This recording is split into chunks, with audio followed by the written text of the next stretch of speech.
Hello दोस्तों, कैसे हो आप लोग। तो हम आज बात करेंगे इन्वर्टर की। तो हर घर में आजकल इन्वर्टर होते हैं क्योंकि पावर फेलियर होता है। तो इन्वर्टर जो है, जब पावर फेल होगा तो वो अपनी इसेंशियल जो लाइटिंग और पंखे उसके लिए यूज करते हैं। तो बेसिकली इन्वर्टर कैसा होता है, कैसे काम करता है और इन्वर्टर की वायरिंग कैसी होना चाहिए।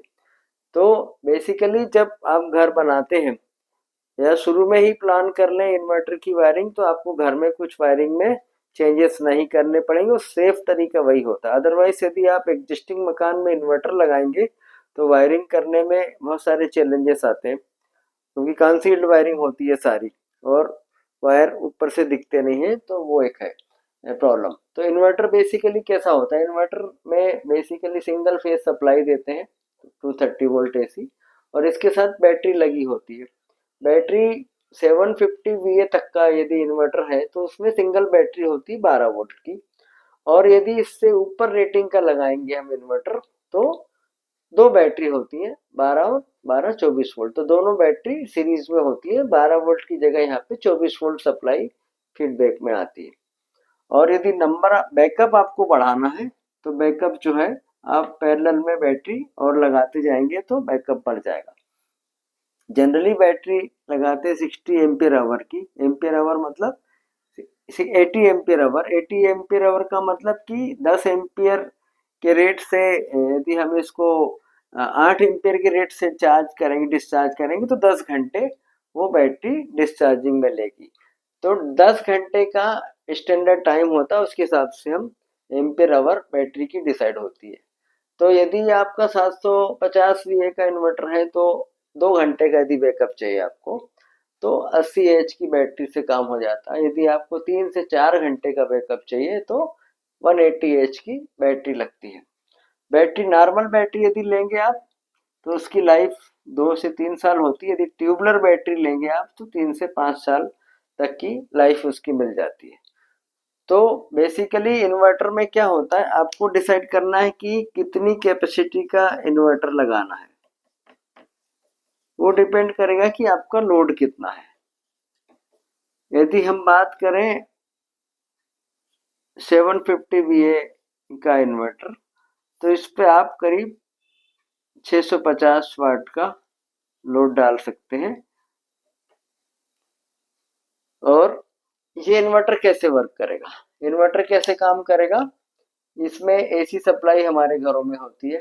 इसमें रेक्टिफायर होता है बेसिकली, जो 230 वोल्ट एसी सप्लाई को 12 वोल्ट की यदि बैटरी लगी है, 750 VA का इन्वर्टर है, तो 12 वोल्ट रेक्टिफायर डीसी में कन्वर्ट करेगा। उसका काम इसलिए है कि वो बैटरी को, जब आपकी पावर है तो बैटरी को चार्ज करते रहेगा।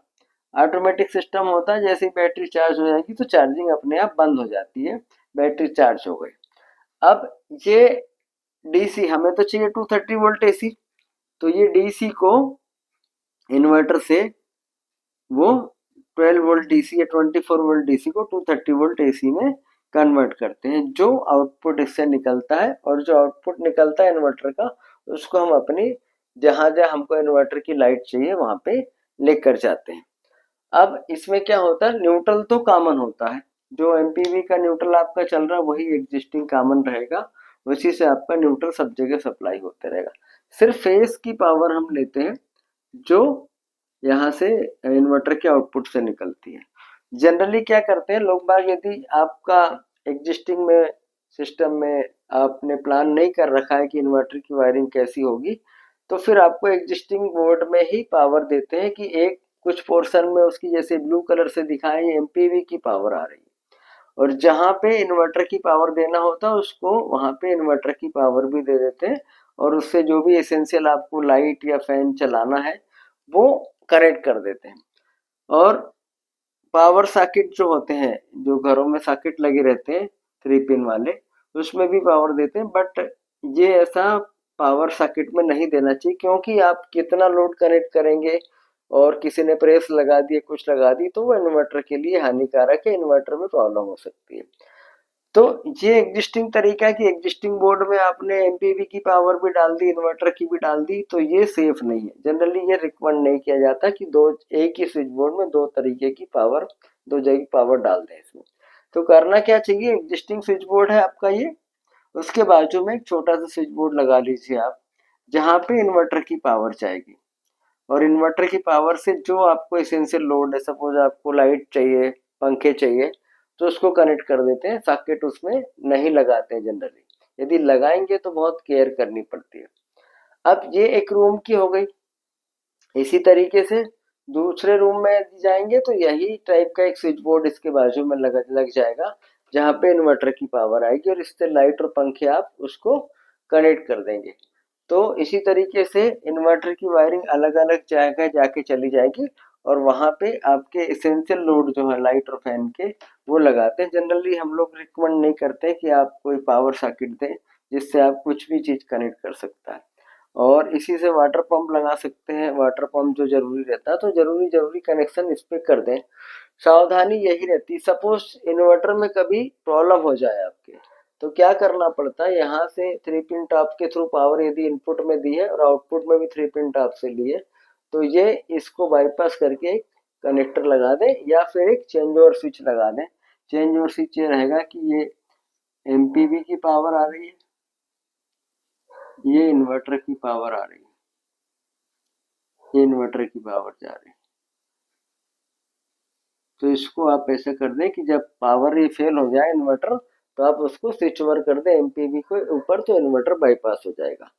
तो ये बहुत सिंपल इक्विपमेंट होता है। इसमें केयर सिर्फ ये करनी पड़ती है कि आपकी बैटरी जो है, बैटरी में आपको पानी डालना पड़ेगा जब भी उसमें वाटर लेवल इंडिकेटर होता है, और इसकी लाइफ जब हो जाएगी तो बैकअप धीरे धीरे आपका कम होने लगेगा। जब आपको लगे कि यार मेरा प्रॉब्लम होने लगा है, मेरा बैकअप नहीं मिल रहा, तो उस टाइम फिर आपको बैटरी बदलनी पड़ेगी। इन्वर्टर को में केयर करने के लिए साफ रहे, इसमें डस्ट वगैरह नहीं जाए, और बैटरी में पानी देना, यही केयर है। और वायरिंग यदि सिस्टमेटिक रहेगी अच्छी, तो आपको कोई दिक्कत नहीं आएगी इन्वर्टर में भी और वायरिंग में भी। तो कैसा लगा आपको कंटेंट आज का? तो हमें लगा कि उम्मीद कर रहे हैं कि आपको पसंद आएगा, जिस तरीके से आप हमारे चैनल को लाइक कर रहे हैं, सब्सक्राइब कर रहे हैं। तो आप इसी तरीके से लाइक करें, सब्सक्राइब करें और कमेंट करते रहें। हम आगे भी आपको और अच्छे अच्छे कंटेंट्स बताते रहेंगे। Thank you.